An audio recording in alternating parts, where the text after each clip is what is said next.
Good evening and thanks for watching FSCTV. Alongside Andrew Pauly, I'm Kenzie Council. Tonight we cover ACE's Wheel of Fortune event, a Lakeland documentary hitting the streaming sites, and the rescheduled Summer 2020 Olympics no longer available to foreign spectators. Only on the weekly at 5, which starts right now. From Studio A on the campus of Florida Southern College, this is FSC TV. Students who have classes on the southern end of the Polk Science Building have been a witness to the ongoing reconstruction of the college's planetarium. The Miller Planetarium, which has been closed for the past 6 years, is projected to complete its restoration process in the next 6 weeks. Architect Frank Lloyd Wright completed the construction of the planetarium in 1954, and the building's exterior has since cracked from water and heat damage. The current project architect, Jeff Baker, who has worked and completed several FSC structures for more than the past 10 years, is overseeing the exterior restoration, including replacing cinder blocks and renovating windows. Funding for the project comes from a grant the college received from the Florida Division of Historical Resources and the National Park Service, as well as outside donors. Students will need to bring their game faces for ACE's Mocs Night Out campus event next week. SGA and ACE are hosting Spin to Win, a live Wheel of Fortune style game hosted by Mockmart Randy Blevins on Tuesday at 6 and 8 p.m. There will be 6 rounds with 3 people each, and the winner of each round will receive a special prize.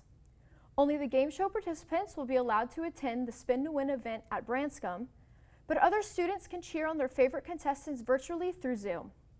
The contestant applications closed on March 19th. Now it's time for your Southern Spotlight segment. On this week's segment, the SGA VP of Communications reminds students about their opportunity to get involved in leadership positions throughout the Florida Southern SGA chapter.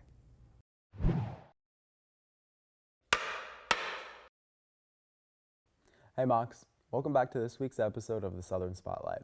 I'm your host, Blake Lowry, bringing you the news on all things SGA. Our spring town hall happened earlier this week, and we know there were a lot of questions that went unanswered. However, we have compiled all of them and are forwarding them to upper admin to be answered at a later date. Thank you to everyone who came out and participated. SGA and SAB executive election applications are open. SGA applications close 2 weeks from now on April 9th, and the SAB application will close the day before on April 8th. If you have any questions about the process, feel free to reach out to us at any time. Finally, President's Circle happened this week as well. Thank you to all of our presidents for coming out and representing all of our fantastic clubs here on campus. We'll have one more PC meeting next month on April 15th before we start wrapping things up for the semester.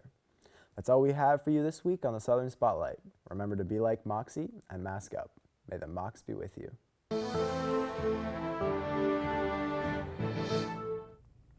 The Florida Southern baseball team fell to 4-2 on the season after dropping their non-conference game at St. Leo by a final of 14-7.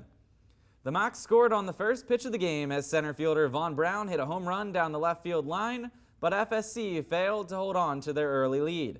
The team is back in action this weekend with a 3-game series against the Rollins College Tars.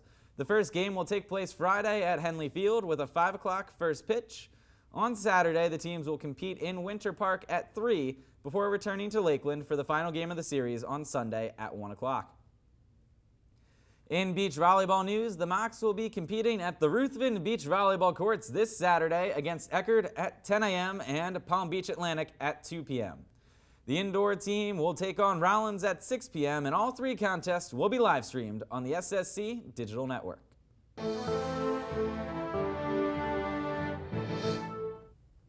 A documentary primarily filmed and produced in local Central Florida City is currently available to stream on Amazon Prime Video.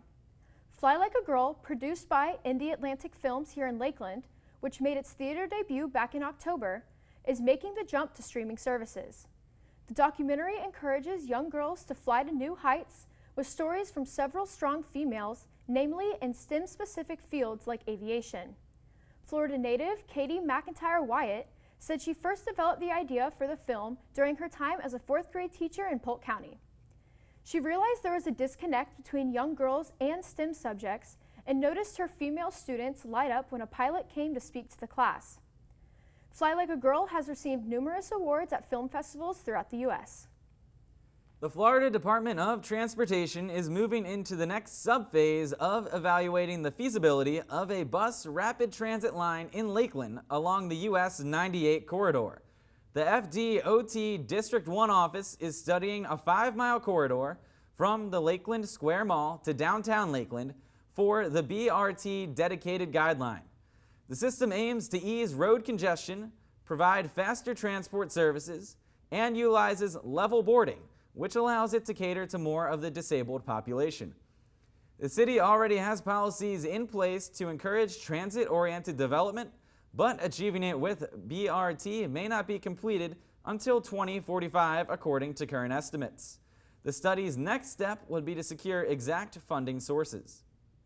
In 911 emergencies, every second counts. The Polk County Sheriff's Department instituted the Live 911 program roughly 1 month ago.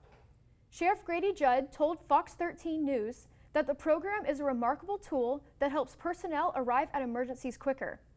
Live 911 utilizes geofencing, which allows on-duty deputies to hear 911 calls in his or her area at the same time the 911 operator does. The program puts more responsibility on deputies to make judgment decisions regarding which calls demand an immediate response. Polk County was a test site for Live 911 and one of 3 law enforcement agencies in the U.S. to utilize it. 2 proposed measures aim to amend previous bills to protect Florida college campuses from cancel culture and to ensure intellectual freedom in and out of the classroom. The amendments include requiring schools to publish a code of conduct protecting First Amendment rights, allowing students to record lectures for personal or legal use, and implementing a yearly assessment to ensure students' exposure to diverse viewpoints. The measures would effectively prevent colleges from banning controversial speakers, as well as provide protection to students and staff who voice controversial opinions. Both proposed measures are still in the legislative process.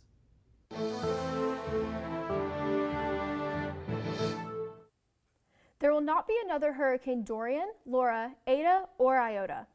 The 4 storm names, in addition to the Greek alphabet, were retired last week as a way of identifying tropical storms by the World Meteorological Organization. These decisions come after a record-breaking 2020 Atlantic hurricane season, which produced 30 named storms, including 6 major hurricanes at a Category 3 or higher. A supplemental list of 21 names will replace the Greek alphabet when the standard list is exhausted in a given hurricane season. The Hurricane Committee of WMO noted the change is to eliminate confusion and barriers in communication, stressing that names need to be easy to understand, pronounce, and versatile in French, Spanish, and Portuguese. The 4 withdrawn names were retired because of the death and destruction the Atlantic storms caused. Classes at Florida Southern were canceled due to both Hurricanes Dorian and Eta. The last day to file your federal taxes is now May 17th, after an extension was announced last week. The extension was given to provide taxpayers with more time to accurately file their taxes among the COVID-19 pandemic. Individual taxpayers can also postpone payments for the 2020 tax year until May 17th without penalties or interest. After May 17th, any unpaid balances will begin to accrue interest. While the extension was granted, the IRS highly encourages filers to submit their taxes as soon as possible, especially if you are entitled to refunds or stimulus money. Japan will not allow international spectators into the country during this year's Olympic or Paralympic Summer Games. Japanese citizens will be allowed to spectate while international ticket holders will be refunded. Information on refunds will be made available at a later date. The announcement, published last Saturday, was made to ensure the safety of participants, spectators, and the general public of Japan. All 5 parties hosting the Games unanimously agreed with and respect the decision made. The opening ceremony for the Olympic Games is set to take place on July 23rd, with the Paralympic Games starting on August 24th. That's all from us this week on FSCTV. Alongside Kenzie Council, I'm Andrew Pauling, and we'll see you next week at 5.